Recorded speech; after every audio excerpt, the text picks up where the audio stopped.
So I suppose to start off with, really, I mean, how does it feel to be back at Monte Carlo, back at the show? And I mean, how essential are these boat shows for you guys and for the brokerage community as a whole?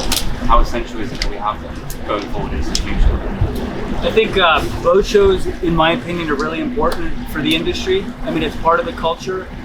We have lots of clients that really enjoy coming, the energy, the activity. You know, I think there's some people in the business that argue that maybe we don't need boat shows, but I do think it's central to the culture. You know, we have clients that look forward and they schedule a year around attending the Monaco Yacht Show as an example. So I love being here. The weather's great. Sure beats the heck out of Florida right now. So happy to be here. Yeah. How about yourself? Love it. I mean, it's something to look forward to. Our clients are excited. A few of them are coming from the States. You know, they've been talking about it for about 3 months now. It's good to get out of the house and see everybody and get back to normal. It's refreshing. Yeah, seeing what's out there is important. They might not be buying, but they come here to see what other people are doing and what ideas are out there, what new ideas. So it's a good way to go and do all that in a small amount of time, rather than traveling everywhere in the world to see different boats. So I think it's useful. I think it is, like they said, it's an event. I look forward to it. I think they look forward to it too. Traveling a long ways to come in. And it's fun. It's fun. I mean, that's what Keep it fun. life's about. This whole industry is about, at the end of the day, it's about fun. Yeah. You know. And so what are your kind of main, you've mentioned people do not agree with boat shows, some people, but what are your kind of gripes and frustrations with the industry? Have you got any in particular? Yeah, so you know, every industry's got its challenges. There's no question about it. You know, I think with our industry, it's a lovely industry. It's a special space. You know, it's a passion of ours. Clearly, why we do it for all of us. But the reality is, you know, it's funny. Our industry's behind the times a little bit. We lack data. We lack transparency. It's very much run by mom and pop companies. You know, and there's different silos. There's management. There's charter. There's sales. There's shipbuilders. And I think the reality is as time passes, and you can even see in the last few years, we're starting to come together more, which is ultimately benefiting our clients because the end user experience is improved as a result. When we start seeing more transparency, more data sharing, and respecting each individual field as a whole, you'll see the entire industry and experience get better. I mean, we've seen such a swell in the last year through COVID, so we have a lot of new entrants to the market. And I think the industry as a whole is receiving it well and preparing for the changes to come. Same for you. Likewise, I mean, it's unreal what we've seen here. I mean, it's amazing what the market is doing, and it's progressing every day. And it's come a long ways, and it's only going further. It's exciting to be a part of it. You mentioned transparency and data sharing as well, and with more client-facing roles and stuff like that, how is candor and transparency? How have you put that at the forefront of Kitson Yachts? Well, it's leveraging relationships, and it's going to the expert in each individual silo, if you will, and then generating enough of a data spread to share with the clients so that when they're making decisions and we're guiding them towards them, because we act as advisors, not brokers. So in that capacity, what our job is to do is to spread the data for them and allow them to make the most informed decision possible. Let's face it, our clients run big businesses. They're massive powerhouses in the industry. So our job is to make it fun, easy, and transparent so that they can have the best experience possible. Exactly. And the more educated the buyer is, the better our industry is. Yeah, exactly. It allows it to grow more too. And do you think that this kind of next generation of super yacht owners, do you think that they are more yacht savvy than perhaps they were in the past? There's no question about it. I mean, you can often, you hear brokers joking sometimes. The client shows up and they're more informed about that boat than you because you're covering, let's say, 10 yachts and they're focused on that one. They've been reading on the internet, everything you can possibly find about it. So the data's out there, and so it's getting out there. And with that next generation of owners and clients, are you not seeing anything different with them that perhaps, Immediate. Yeah? Immediate satisfaction, See, they want information real time at their fingertips, which is nice. It helps us. It's one of our core business models, being responsive 24/7, on it. And they like that. I mean, anyone. Put yourself in their shoes. You want information. If you're looking to make a transaction, you want it now. Yeah, absolutely. Do you think there's been a bit of a power shift as well in terms of, our industry is obviously quite exclusive, it's quite secretive, it's quite insular, but do you think that now it's more on the client's watch, if you will? Say super with the internet, marketing, how it's coming, social media. I mean, powerful role in this too. It's allowing the market to grow. I mean, we're reaching clients that we've never, touched before. Yeah. It's pretty exciting. And where are you finding those new clients, if you don't mind me asking? All over. It's a relationship business at the end of the day, and it's a lot of trust factor too. So I mean, this is probably the most emotional purchase you'll ever make in your entire life.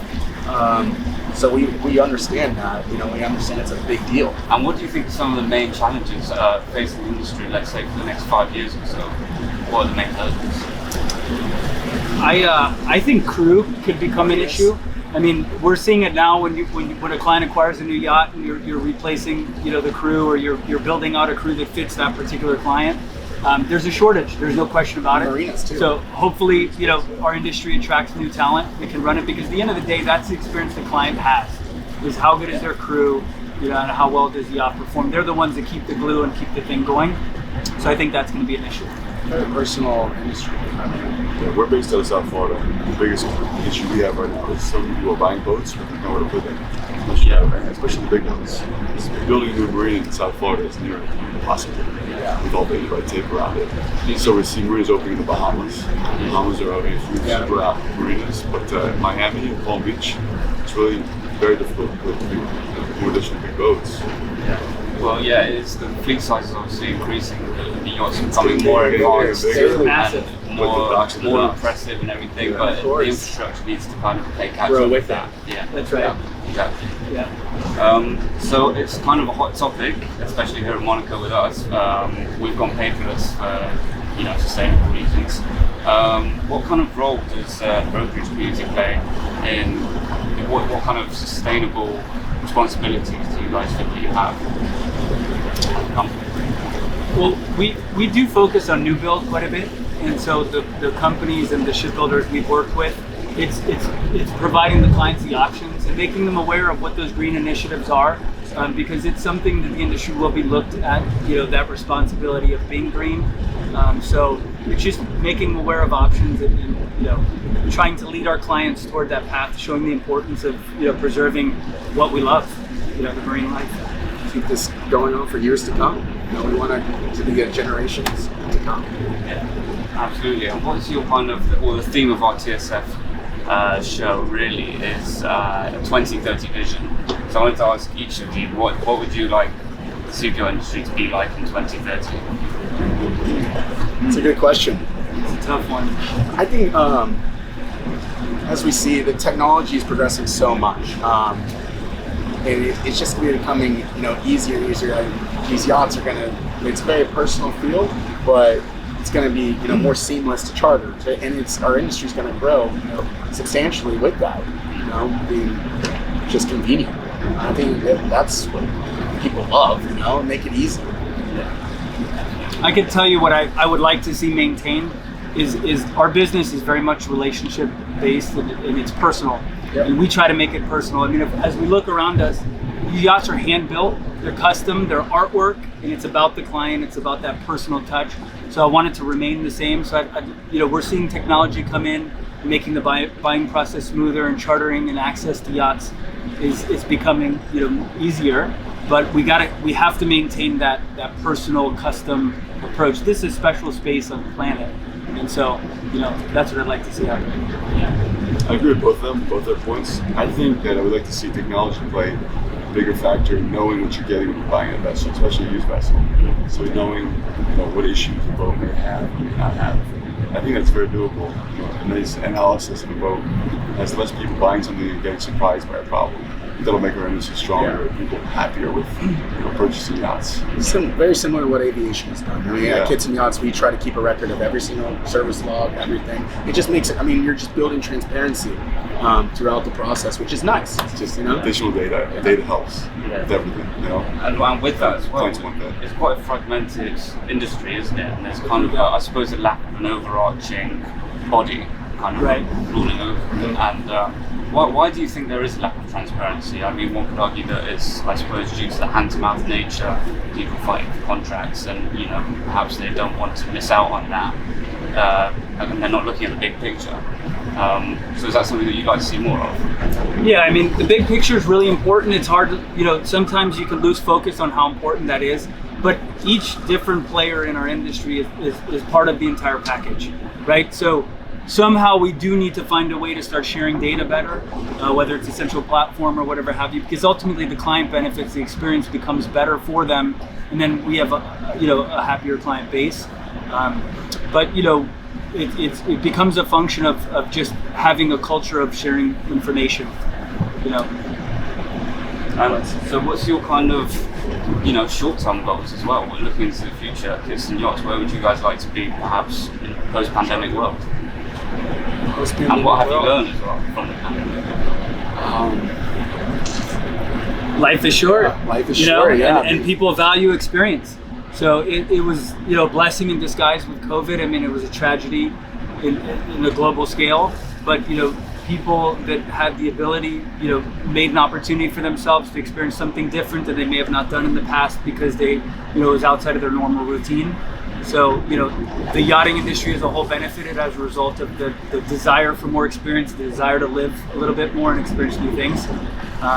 Post-pandemic, I'm not sure what it looks like. I think for yachting itself, we've got a swell in sort of the inventory, if you will, and I think it's just more exposure, and they tell you to their friends about the lovely experience, and there's just more access. So I see it as a big win for the industry in terms of the awareness of yachting. Yeah, and I mean, as well, there's kind of this sense of what the pandemic's done. Really, it's made people think like, oh, I need to get on. I need to go. I will get that yacht, and I will go and travel to that more remote place. Is that something that you found, that there's kind of not a panic-driven kind of, but also just an excitement to do that and tick it off the bucket list? Definitely. That's right. Definitely. It's a great thing to do, to be with your family and loved ones and away from the whole world, right? Yeah. So solve the few different problems. On a yacht, and voting, you invite who you want to be there. It's not, you're not with the outside strangers or whatnot. You're with who you invite. It's your circle. So it's powerful. And it's a bonding experience with your family too. What have you guys got planned for the rest of the year? A lot. Busy. Based in South Florida, our season just started. We're starting to come back. So we're going in. We're going to have the Fort Lauderdale Boat Show. We do a lot of stuff in Miami based there. Art Basel's a big event for us. So we're excited. Yeah. We've been in Europe, like 8 times. It's been the last 3 months. It's been busy So going back and forth. Hopefully the restrictions ease up a little bit, but it's been good. It's been overall a great experience. The show's been fantastic. Yeah. And you think that it is good that the industry is kind of, there are more eyeballs on the industry now. There are social media influencers, I mean, Netflix shows. Do you think that's a good thing? Great thing. I do. Definitely. Yeah. There's never a problem with, I think the whole world needs to experience this. It's great. I mean, when they do experience it once, they charter a big component of our industry. That's another thing we're in the process of rolling out in 2022. Super yacht charters, so it's gonna be great. Yeah. Well, what do you think? I think one of the main things with brokerage communities as well is reputation. That's such an important thing. So how do you develop that, and how do you get that reputation? It's a function of just caring. Really, it's the long-term view, the long-term approach. I mean, we don't live and die by a deal. We're looking for long-term approach and relationship with clients. And so when you look at the business that way, everything matters. All the decisions you make matter. And as long as you're making those decisions in the client's best interest, it works out in the end. It sounds simple. It's just a day-to-day practice, and it's just doing the next right thing. It doesn't just happen to build on it. It doesn't happen act the same way with all your clients every single time, and they get to know that and they respect it. That's why you get their friends and have a circle. But we're a small group, so we try to choose who we work with pretty selectively. So we don't want to have every client in the world. We just want to have really good clients and treat them like family. Yeah. In reality, you can't treat you got to pick and choose. Yeah. Exactly. You can't give everybody the level of what they deserve. We really look at it, we're a family office for yachting. So I bring sort of my financial background to that. All of us, we take in yachting families as if they're our own family, and we handle all aspects. So ultimately ends up being a better experience for them, and that's how we do client retention.